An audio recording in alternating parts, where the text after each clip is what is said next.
இன்று செய்தியாளர்களை சந்தித்து பேசிய நாம் தமிழர் கட்சி ஒருங்கிணைப்பாளர் சீமான் செய்தியாளர் சந்திப்பில் சண்டையிட்டுள்ளார்.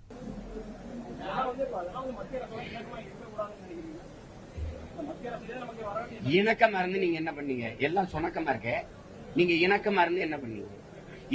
இணக்கமா இருந்து என்ன பண்ணீங்க? காவிரி நதிநீர், முல்லை பெரியாற்று உரிமை, கச்சத்தீவு மீட்பு, இல்ல என்ன வந்திருக்குன்னு சொல்லுங்க, என்ன நடந்திருக்குன்னு சொல்லுங்க. இணக்கமா இருந்து எந்த உரிமையை மீட்டுக்கிறீங்க? கல்வி உரிமை அது பொதுப்பட்டியல் போயிடுச்சு, மருத்துவ உரிமை அது போயிடுச்சு, மின் உற்பத்தி விநியோகம் அது போயிடுச்சு. என்ன வச்சிருக்கீங்க? இணக்கம் எதுக்குங்க? இணக்கம் எதுக்கு இணக்கமா இருக்கணும்னு சொல்லுங்க. எதுல இருக்கணும்னு சொல்லுங்க.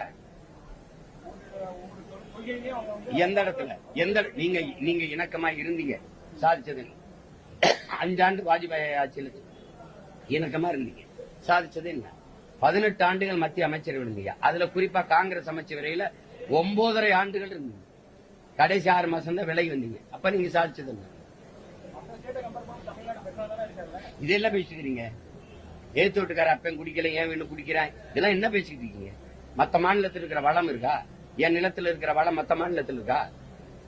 இப்படிலாம் பேசிக்காதீங்க. ஒன்னு அமெரிக்கா பாக்குறது, இவனை பாருங்கிறது, அந்த மாநிலத்தை பாருங்கிறது.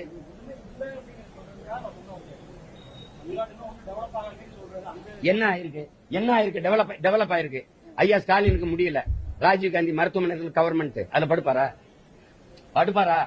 அது டெவலப்னா எது? ஸ்டேட்டஸ் உங்களுக்கு. அப்ப எது பண்ணக்கூடாது? எப்படி அரசு மருத்துவமனை தரம் உயரும்? எம்ஜிஆருக்கு அப்பளவுக்கு போகணும், ஜெயலலிதாவுக்கு அப்பளவுக்கு போகணும், கருணாநிதிக்கு முடியலன்னா காவிரிக்கு போகணும். அப்புறம் எப்படி எதுக்கு அரசு மருத்துவமனை வச்சுக்க போட்டு போக வேண்டியதானே? எல்லாம் பிரமாதமா இருக்குன்றீங்க. எப்படி ஒரு பத்திரிகையாளர் மாதிரி பேசுங்க, திமுக கட்சிக்காரர் மாதிரி பேசுறீங்க. புரியுதா?